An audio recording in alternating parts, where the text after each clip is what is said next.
Mission को अंजाम दे रहे हैं। इनके नाम होते हैं माइक और टॉमी। ये दोनों अपने टारगेट का इंतज़ार कर रहे होते हैं और इनका टारगेट होता है सैयद आसिफ, जो कि हथियारों का सप्लायर होता है और इनका मिशन होता है उसे जान से मारना। तभी यहाँ पर कुछ गाड़ियाँ भर के लोग आ जाते हैं और इनमें से सैयद आसिफ बाहर निकलता है। माइक उस पर निशाना लगाना चालू कर देता है, लेकिन उसके टारगेट के बीच में एक लड़का आ जाता है और इसी बीच उनका एक गार्ड माइक और टॉमी की बंदूक को देख लेता है और उन पर गोलियां चलाना चालू कर देता है। माइक और टॉमी वहां से भागकर एक चट्टान के पीछे छुप जाते हैं और उसे डाइवर्ट करने की कोशिश करते हैं, लेकिन तभी यहाँ पर एक रेतीला तूफान आ जाता है जिसका फ़ायदा उठाकर ये दोनों वहाँ से भागकर निकल जाते हैं। सो गाइस, अब इनका मिशन कैंसिल हो चुका है और इन्हें अपने बेस पर जाना है, लेकिन बेस पर जाने के लिए इन्हें गांव जाकर अपनी टीम को इन्फॉर्म करना होगा, क्योंकि अभी इनका काम जो है, अभी इनका रेडियो है वो काम नहीं कर रहा है। अब थोड़ी दूर आगे जाने पर माइक की तरफ एक बोर्ड उड़कर आता है जिस पर लिखा होता है डेंजर।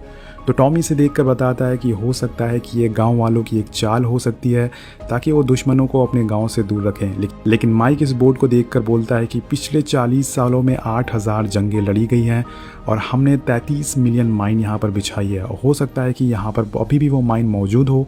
और टॉमी बोलता है कि ऐसा कुछ नहीं है, ये सब सिर्फ तुम्हारा एक वहम है। तो वो बड़ी मस्ती के साथ आगे बढ़ना चालू कर देता है और माइक को कहीं ना कहीं लग रहा था कि यहाँ खतरा है। वो टॉमी को रोकने की कोशिश करता है, लेकिन टॉमी का पैर माइन पर पड़ जाता है और वो धमाके से उड़ जाता है। दोस्तों, इस धमाके में उसके दोनों पैर चले जाते हैं। अब वो माइक से मदद मांगता है, लेकिन माइक नोटिस करता है कि उसका पैर भी माइन पर पड़ चुका है और वो अपना पैर आगे नहीं बढ़ा सकता, क्योंकि अगर उसने बढ़ाया तो वो भी मारा जाएगा। इसलिए वो टॉमी की मदद नहीं कर पा रहा है। इधर टॉमी को बहुत ही ज़्यादा दर्द हो रहा है। वो रेडियो पर अपने बेस पर कांटेक्ट करने की कोशिश करता है और उनसे लास्ट बार रिक्वेस्ट करने की कोशिश करता है कि वो अपने बेटे से बात करना चाहता है, लेकिन शायद उसके बेस वाले उसकी आवाज़ सुन नहीं पा रहे हैं, उनका कनेक्शन हो नहीं पा रहा है। ये सब देखकर माइक उसे बोलता है कि वो मॉर्फिन लगा ले, इससे उसका दर्द थोड़ा कम हो जाएगा। लेकिन ऐसा करने के बाद भी वो दर्द से और ज़्यादा तड़प रहा होता है और ये सब देखकर माइक से सहा नहीं जाता। वो बोलता है कि मैं अपने पैर हटा रहा हूँ और तुम्हारी तरफ आगे आ रहा हूँ। माइक कहता है कि ये बहुत ही पुरानी माइन है, हो सकता है कि ये ना फटे और मैं बच जाऊं और तुम्हारी मदद के लिए आगे आ रहा हूं मैं। लेकिन टॉमी नहीं चाहता कि उसकी वजह से माइक की भी जान जाए, इसलिए वो अपनी बंदूक निकालकर अपने आप को गोली मार लेता है। और ये देखकर माइक बहुत ही ज़ोर से चिल्लाता है और रोने लगता है, क्योंकि उसके ही सामने उसके बेस्ट फ्रेंड की मौत हो गई है, उसके सच्चे दोस्त की मौत हो गई है और वो कुछ नहीं कर पा रहा है। अब थोड़ी देर होने के बाद वो अपने आप को शांत करता है और इस सिचुएशन से कैसे निकल सकता है इसके बारे में वो सोचता है। वो एक कुल्हाड़ी से टॉमी के पास रखा हुआ बैग अपने पास खींचता है और उसमें से रेडियो निकालता है, लेकिन रेडियो की बैटरी ख़त्म हो चुकी है और जो उसकी बैटरी है वो टॉमी के पॉकेट में है। लेकिन यहाँ पर माइक अपने रेडियो को सोलर पैनल से चार्ज करने की कोशिश करता है और लकीली वो थोड़ा बहुत चार्ज हो जाता है, जिसके बाद वो अपने बेस पर कांटेक्ट कर लेता है और उनसे मदद मांगता है। वो बोलता है कि मेरा एक साथी जिसका नाम टॉमी है, उसका पैर माइन पर पड़ चुका है और उसके साथी मारा जा चुका है। वो उनसे तुरंत मदद के लिए रिक्वेस्ट करता है और उसका जो सीनियर होता है वो उसे पूछता है कि तुम्हारे मिशन का क्या हुआ। वो बताता है कि मेरा मिशन फेल हो चुका है। उसका सीनियर बोलता है कि अभी तुम्हारे पास हम हवाई मदद या फिर चॉपर नहीं भेज सकते, क्योंकि उस जगह पर बहुत ही ज़्यादा रेतीले तूफान आ रहे हैं, तो हो सकता है चॉपर भी क्रैश हो जाए। लेकिन हमारी टीम बॉर्डर पर ही है, वो तुम्हारे पास पहुंच जाएगी, लेकिन उसके लिए तुम्हें करीब 52 घंटे इंतज़ार करना होगा। ये सुनकर माइक बहुत ही ज़्यादा उदास हो जाता है, लेकिन उसके पास कोई और रास्ता नहीं है। उसे रेगिस्तान में 52 घंटे बिताना ही होगा, जो कि बहुत ही ज़्यादा मुश्किल है। वो अपनी घड़ी में 52 घंटे का टाइमर सेट कर देता है और उसके पास ना तो यहाँ पर खाना है और ना ही सही से पीने के लिए पानी है।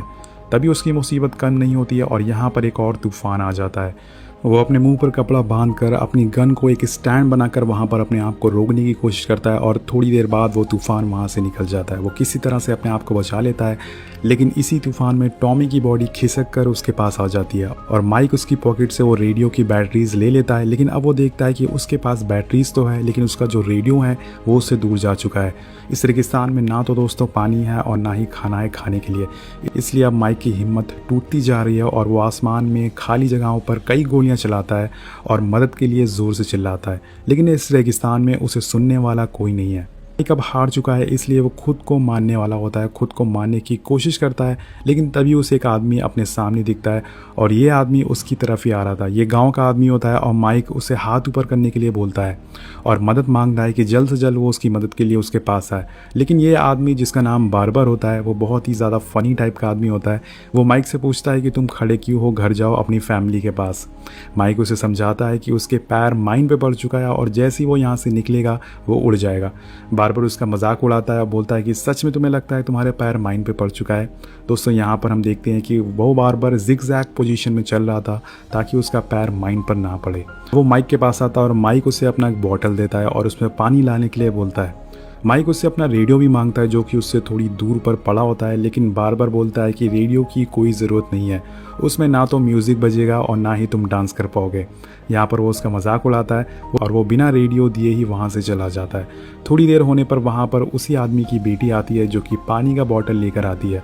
अब माइक को पानी पीकर थोड़ी राहत मिलती है और वो उसका शुक्रिया अदा करता है। वो लड़की माइक को एक सोल्जर बॉय देती है और माइक भी उसे अपनी पॉकेट से एक सोल्जर टॉय निकाल कर देता है जो कि उससे यहीं रेगिस्तान में मिला था।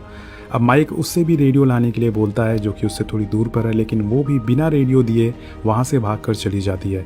हम देखते हैं कि अभी भी 38 घंटे बचे हुए हैं माइक को बचाने के लिए और अब रात हो चुकी है। माइक बहुत ही ज़्यादा थका हुआ है, उसे अपनी फैमिली की याद भी आ रही है। वो अपने फ़ोन में कुछ गाने सुनता है और अपनी फ़ोन में अपनी वाइफ की फ़ोटोज़ देखने लगता है, जिसे देखकर वो बहुत ही ज़्यादा इमोशनल हो जाता है। वो फ़ोन में उसकी वाइफ की एक वीडियो होती है जिसमें वो बोल रही थी, माइक तुम जहाँ भी हो सेफ़ रहना और जल्दी से मिशन ख़त्म करके मेरे पास आ जाओ, मैं तुम्हारा वेट कर रही हूँ। उसकी वाइफ मजाक करती है कि अगर तुम नहीं आए तो मैं किसी और से शादी कर लूँगी। और ये सब देखकर माइक बहुत ही ज़्यादा इमोशनल हो जाता है। वो आंखों से आंसू उसके गिरने लगते हैं। यहाँ पर वो आग जलाता है और अपने आप को सोने से रोकने की कोशिश करता है, लेकिन इतना ज़्यादा वो थक चुका है इस वजह से उसकी आंख लग जाती है। और जैसे ही दोस्तों उसकी आंख लगती है वहाँ पर जो आग होती है वो बुझ जाती है और यहाँ पर हम देखते हैं कि कुछ भेड़ियों की आवाज़ से वो दोबारा उठ जाता है। वो उन भेड़ियों को भगाने के लिए कई गोलियाँ चलाता है और इसी बीच एक माइन फट जाती है और इस माइन के फटने से वहाँ पर जो सारे भेड़िया हैं वहाँ से भाग जाते हैं, जिससे कि माइक की जान बच जाती है। अब माइक को यहाँ पर एक दिन बीत चुका है और सुबह हो जाती है और सुबह होते ही हम देखते हैं कि वही आदमी माइक के पास दोबारा आता है और माइक का नाम पूछता है। तो नाम जानने के बाद वो माइक से पूछता है कि तुम्हारे नाम का क्या मतलब है, कि एक जगह पर खड़े रहो, आगे मत बढ़ो। एक्चुअल में दोस्तों वो माइक से बार बार बोल रहा था कि तुम्हें आगे बढ़ना चाहिए, तुम्हें अपने कदम बढ़ाना चाहिए, लेकिन माइक जानता है कि अगर वो अपने कदम बढ़ाएगा तो वो मारा जाएगा। अब इस बार माइक उससे दोबारा रेडियो मांगता है और इस बार वो रेडियो से मिल जाता है। अब जाते जाते लास्ट बार वो आदमी माइक से दोबारा बोलता है कि अपने कदम आगे बढ़ाओ, तुम्हें अपने कदम आगे बढ़ाना चाहिए, तुम्हें कुछ नहीं होगा। लेकिन माइक उसकी बात नहीं सुनता है और वो आदमी वहाँ से चला जाता है।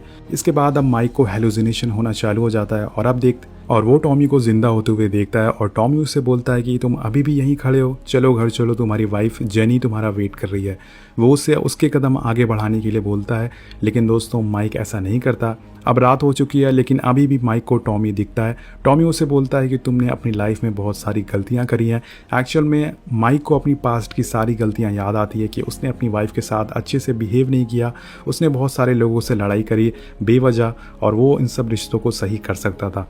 यहाँ पर टॉमी उसे बोलता है कि तुम्हें जेनी के साथ रहना चाहिए, जब उसको तुम्हारी सबसे ज़्यादा ज़रूरत थी तुम उसे छोड़कर यहाँ चले आए। अब माइक को अपनी सारी गलतियों का एहसास होता है जो कि उसने पास्ट में करी थी, लेकिन अब वो सारी गलतियों को माइक ठीक करना चाहता है, लेकिन अभी वो रेत में फंसा हुआ है, वो घर नहीं जा सकता। लेकिन तभी उसे पता चलता है कि उसके आसपास दोबारा भेड़िए आ चुके हैं और उनकी संख्या बहुत ही ज़्यादा है। ये भेड़िए दोस्तों टॉमी की बॉडी को उठाकर यहाँ से ले जाते हैं और तभी यहाँ पर एक माइन फटता है और कुछ भेड़िए यहाँ से भाग जाते हैं। लेकिन अभी भी कुछ भेड़िए यहाँ पर बचे हुए हैं जो कि माइक पर हमला कर देते हैं। अब माइक उन्हें बड़ी बहादुरी से मार गिराता है। वो जैसे जैसे इन भेड़ियों को मार रहा था वो और ज़्यादा हेलुसिनेशन में जाता जा रहा था। वो उन भेड़ियों को अपना दुश्मन समझता है और एक एक करके सभी भेड़ियों को जान से मार देता है। लेकिन अभी भी वो इमेजिन कर रहा है कि वो एक क्लब में है और वहाँ पे वो एक वेट्रेस से एक बियर मांगता है। लेकिन तभी दोस्तों उसकी आँख खुल जाती है और उसको रेडियो पर सार्जेंट का मैसेज आता है। वो उनसे बात करता है और वहाँ पर उसे पता चलता है कि उसके पास सिर्फ 10 घंटे बचे हुए हैं घर जाने के लिए। लेकिन तभी उसका सीनियर उसे बताता है कि जो टीम तुम्हारे पास आने वाली है वो डिले हो गई है, उनका मिशन कैंसिल हो गया और उन्हें तुम्हारे पास आने में 10 घंटे और लगेंगे। मतलब कि अब उसे 17 घंटे और वेट करना पड़ेगा इस रेगिस्तान में खड़े खड़े अपने आप को बचाने के लिए। जैसे माइक की हिम्मत टूटने लगी है और वो गिरने लगता है, लेकिन तभी वहाँ पर वही आदमी आ जाता है और माइक को गिरने से बचा लेता है। वो बोलता है कि तुम्हें हिम्मत नहीं हारनी चाहिए, मेरा भी पैर एक बार माइन पे पड़ चुका है और मैंने अपना पैर गवा दिया था। उस टाइम बस मैं यही सोच रहा था कि मेरा एक पैर ना होने की वजह से मैं फ्यूचर में क्या करूँगा। जब मुझे हॉस्पिटल ले जाया गया तो मैं बहुत ही ज़्यादा डरा हुआ था। वहाँ पर मुझे एक गाना सुनाई दे रहा था जिसमें सिंगर बोल रहा था कि हमेशा आगे बढ़ते रहना चाहिए, कभी डर के पीछे नहीं जाना चाहिए। लेकिन मुझे वो गाना सुनाई नहीं दे रहा था। मैं बस अपने पैर के बारे में सोच रहा था कि मेरा एक पैर ना होने की वजह से मेरा फ्यूचर कैसा होगा। तभी वहाँ पर एक नर्स आई मेरे पास और उसने मुझे स्माइल देकर देखा, जिसके बाद मुझे गाना सुनाई दिया और उसका मतलब पता चला और मुझे एहसास हुआ कि मुझे भी आगे बढ़ते रहना चाहिए और उसे हिम्मत नहीं हारनी चाहिए, उसे अपने कदम आगे बढ़ाना चाहिए। यहाँ पर वो एक आदमी एक और चीज़ बताता है कि यहाँ की जो माइने हैं वो निकाल कर वो लोग बेचते हैं ताकि उनसे तो थोड़े पैसे कमा सकें, और जहाँ से वो माइन निकालते हैं वहाँ पर वो एक टीन का बॉक्स रख देते हैं ताकि मेटल डिटेक्टर से पता ना चले कि यहाँ से माइन निकाल ली गई है। और ये सब बोलने के बाद वो यहाँ से जाने लगता है। माइक उसे रोकता है कि उसे अकेले छोड़कर यहाँ से ना जाए, लेकिन बार बार उसकी बात नहीं मानता। वहाँ से अपनी बेटी के साथ उसे छोड़कर वहाँ से चला जाता है। इसके बाद माइक का हेलुसिनेशन और ज़्यादा बढ़ने लगता है। वो अपने आप को अपने घर में इमेजिन करता है जहाँ पर बचपन में उसके डैड उसकी मॉम को और उसे पीटा करते थे, उसे मारा करते थे, वो चिल्ला कर उनसे बात करते थे और वो रियलिटी में उनसे लड़ने की कोशिश करता है। हम देखते हैं कि वो फाइट कर रहा है, वो और चीज़ों को इमेजिन करता है जैसे कि अपनी वाइफ के साथ बिताए हुए कुछ अच्छे पल। और तभी टॉमी उसे सपने से बाहर ले आता है और बताता है कि तुम्हारे लिए मदद आ चुकी है। फ्लेयर गन देता है और चलाने के लिए बोलता है, लेकिन तभी माइक को याद आता है कि टॉमी तो मर चुका है और वो रियलिटी में आ चुका है। और इसी पल वो अपने साथ हुए हादसों को दोबारा याद करता है और सभी को मारने की कोशिश करता है। अब यहाँ पर उसके सामने उसके डैड दिखते हैं और वो उन्हें भी मारने की कोशिश करता है, लेकिन तभी उसके डैड उसको गले लगा लेते हैं और माइक को एहसास होता है कि जिनसे वो दूर जा रहा था वो सभी उसके करीब हैं, वो सभी उनसे प्यार करते हैं। इसके बाद वो देखता है कि फ्लेयर गन उससे दूर पड़ी हुई है, लेकिन उसे उठाने की वो बहुत कोशिश करता है, लेकिन वो उसे उठा नहीं पाता है। और दोस्तों यहाँ पर उसके साथी भी आ चुके हैं उसे बचाने के लिए, और अगर उसने फ्लेयर गन नहीं चलाई तो वो यहाँ से चले जाएंगे। इसके बाद उसके पास कोई रास्ता नहीं होता है, कदम आगे बढ़ाने होंगे, लेकिन जैसे ही वो अपने कदम आगे बढ़ाता है दोस्तों वो माइंड नहीं फटता है। जी हाँ, ये सब देखकर माइक बहुत ही ज़्यादा हैरान हो जाता है कि ऐसा कैसे हो गया। वो उस जगह को खोदना चालू कर देता है जहाँ पर वो उसे एक टीन का डिब्बा मिलता है। जैसे कि डिब्बे वो खोलता है उसके अंदर एक टॉय सोल्जर होता है। दोस्तों उसे उस आदमी की बात याद आ जाती है कि हमने माइंड निकाल कर यहाँ पर टीन के डिब्बे लगा दिए थे। तो इस बात को याद करके बहुत ही ज़्यादा हंसने लगता है और वहीं लेट जाता है। अब माइक उस फ्लेयर गन को भी चला देता है, जिसके बाद उसके जो साथी होते हैं उसे सही सलामत बचा लिया जाता है। अब माइक जब वापस जेनी से मिलता है तो वो पूरी तरह से बदल चुका है और अब वो पहले वाला माइक नहीं रहा है। सो गाइस, अगर बात करें कि इस मूवी से हमें क्या सीख मिलती है, तो मुझे लगता है कि लाइफ में कभी कभी कड़ी मुश्किलें या फिर टफ टाइम भी आना चाहिए, जिससे कि हमें एहसास हो सके कि हमारी फैमिली की क्या वैल्यू है हमारी लाइफ में। आपको मूवी कैसी लगी नीचे कमेंट करके ज़रूर बताइएगा, और इस तरह की अगर और फिल्में देखना चाहते हैं तो नीचे कमेंट ज़रूर करिएगा। मिलते हैं आपसे अगली वीडियो में। Thank you so much watching.